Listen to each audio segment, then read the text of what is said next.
In this video, I'm going to be mixing football and science. I'll be testing out loads of football experiments, trying out a football that apparently won't miss, and even scoring a goal that according to science should not be possible. Right, so the first experiment is an interesting one. I want to see what happens when you fill footballs with different things.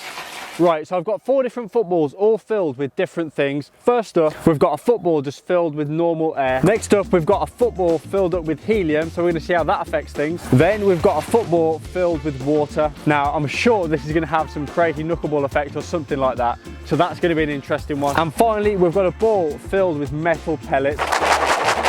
This one should be fun. So first up was the drop test, and the ball filled with air obviously bounced as normal. Then the helium ball was exactly the same. The ball filled with water had a pretty cool effect and didn't bounce at all. And then the ball filled with the metal pellets had a little bounce and then stopped. When it came to juggling with these balls, the normal ball obviously felt fine. Then the ball filled with helium was basically exactly the same.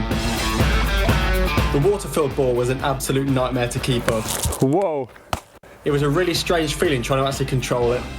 Okay. That's crazy. And the metal pellets felt like I was juggling in slow motion, but was definitely a bit easier than the water-filled ball. Whoa.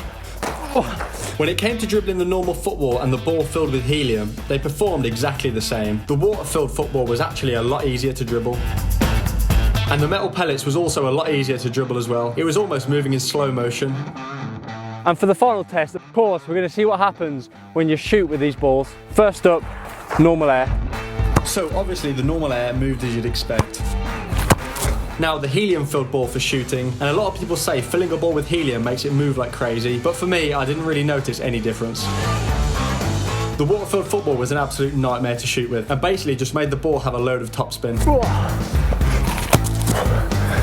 And finally, probably the worst ball for shooting, as to be expected, was the one filled with metal balls. Super heavy and slowed down very quickly. Basically couldn't get the ball off the ground. So in conclusion, I think I'll be sticking to normal air from now on. Now, modern day footballs are pretty expensive, upwards of £150. So for this next experiment, I want to test how strong a football really is, because for that price, you'd hope it would last a long time. First up was the sledgehammer test, and the ball took that no problem. Next up, the car test. We went over the ball twice, and at one point stopping right on top of the ball, but it didn't pop and was still as good as new afterwards. And finally, I put down some metal nails and bounced the ball on them 5 times, but the football was still absolutely fine. So in conclusion, I'd say that modern footballs are pretty strong. Now, next up, I want to do a little experiment with football boots. I want to test out what, according to science, are the perfect football boots for me. But how am I going to do that? Well, I've done some research, and there's apparently 4 steps you can do to scientifically find the perfect football boots for you. Step 1, don't buy boots based on position. Just because you're a striker, it doesn't necessarily mean that Mercurials are the best boots for you. Step 2, make sure you choose the correct sole plate. For example, if you play on grass, choose soft ground studs. This is one of the most important factors, and choosing the wrong studs can actually increase the risk of injury. Step 3, don't buy boots just because your favourite player wears them. It's been found that ineffective boots will still sell if they're endorsed by a big name. Step 4, try on loads of the same type of boot. So I put all these steps into action and was led to these boots. So according to science, these are the perfect football boots for me. So I've done everything that science says that should lead me to my perfect boot for my foot and my game. And first impressions, they do feel good on feet. Right, so now let's do some shooting with the boots that, according to science, are perfect for me. Let's go.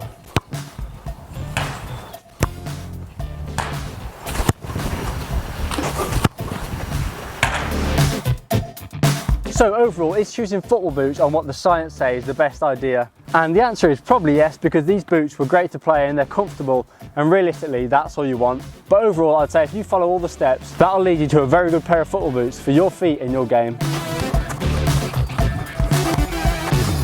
In an average Premier League football game, a midfielder will run 10.6 kilometres, but is this far enough to cover every square inch of the pitch? Well, I'm going to find out. So I did my stretches and then started running with the aim to cover every square inch of an 11-a-side football pitch. Right, I'm just going to start by running the perimeter of the pitch and then, I don't know, maybe go up and down.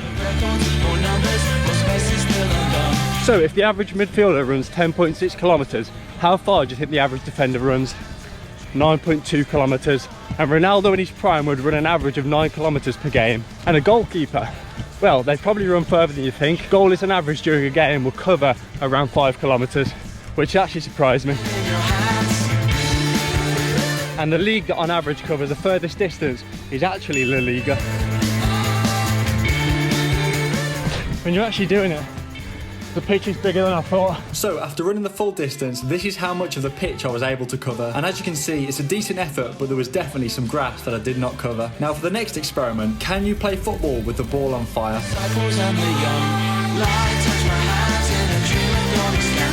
And it turns out you can. Now this is the most scientifically tested football on the planet and the closest thing we have to a football that won't miss. Nike say that this ball is rooted in science and has been lab tested for 8 years, and they concluded that it's 30% more accurate than a regular football. So in theory, this football shouldn't miss.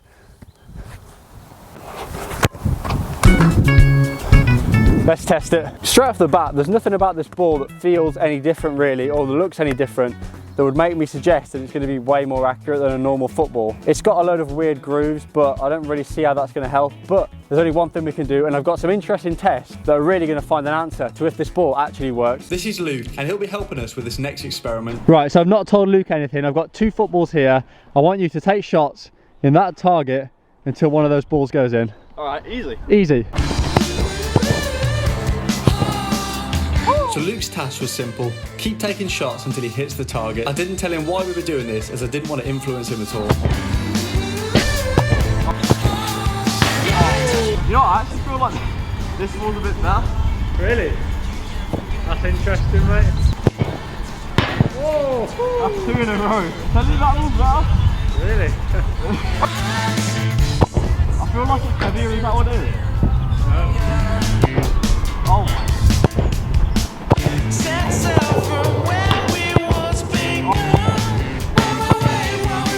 That one feels way more consistent.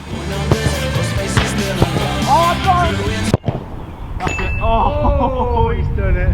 I told you, that ball's better. So finally Luke hit the target, and it was the Nike Flight ball that won. And these were the heat maps of both the balls, and as you can see, the Nike ball was definitely more consistent. Luke then took aim at the other side, and on the 4th shot he hit the target with the normal ball. Oh, interesting. Any differences between the balls? Honestly, I felt a lot more consistent with this ball. Really? Yeah, but that's interesting. To be honest, there wasn't much difference. It felt a bit heavier. Yeah. This felt a bit lighter. Right, Luke, I'm going to tell you what the difference was now. The Nike ball is apparently 30% more accurate. Okay. Can you get behind that? I mean, I wouldn't say 30%, but maybe like 25. It's interesting that you felt more consistent with that ball. Very interesting. Now, this next experiment involves Coca-Cola. It's been said that the citric acid in Coke is really good at cleaning things. So would I be able to clean my dirty football boots better if I used Coke instead of water? First up, I had 1 minute to clean my boots using only water. And then 1 minute using Coke.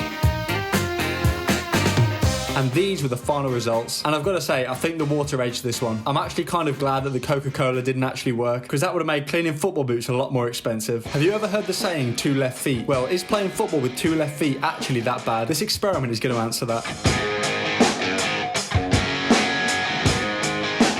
And it definitely made playing football a lot harder, I won't lie. But it's not as bad as you'd think. Now, when it comes to penalties, there's actually a lot of science there. It's found that during a penalty shootout, players who celebrated scoring their penalty instead of playing it cool were more likely to be on the winning team. At the top level, 85% of penalties are scored, and only 4% miss the target completely. And statistically, hitting the ball straight down the middle gives you the most chance of scoring, as goalkeepers only stay in the middle of the goal 2% of the time. For the next experiment, I want to find out if this football can increase my shot power. Weighing 1 kilogram, it's more than twice as heavy as a normal football. So my theory is that if I spend a lot of time kicking this, a regular ball will seem a lot lighter in comparison, and therefore I'll be able to hit it a lot harder. So first up, I got an average shot power reading, and that came to 63.3 miles per hour. I then spent 15 minutes taking shot with a 1 kilogram ball. Then I measured my average shot power again, and it came to 68 miles per hour, which is an improvement by 5 miles per hour. Okay, I did not expect it to be that much difference. That's insane. Now, for this final experiment, there's a goal that scientists say should not have been possible, and it was scored by Roberto Carlos. So, Roberto Carlos' impossible goal, one of the most insane goals ever scored, and one that probably won't happen again. But before we look into the science of what makes this goal so difficult, first up I want to give it a go myself, just in case. So the goal looks like this. He's running at full speed, the ball's bouncing, and he was kicking the ball away from the goal, but he still managed to score. Let's give it a go. I'm gonna need this gate out the way because this could end up in carnage. How on earth has he got that back round? Whoa. This is actually impossible. Bear in mind, I was doing this when there wasn't even a goalie, so just imagine how insane this was.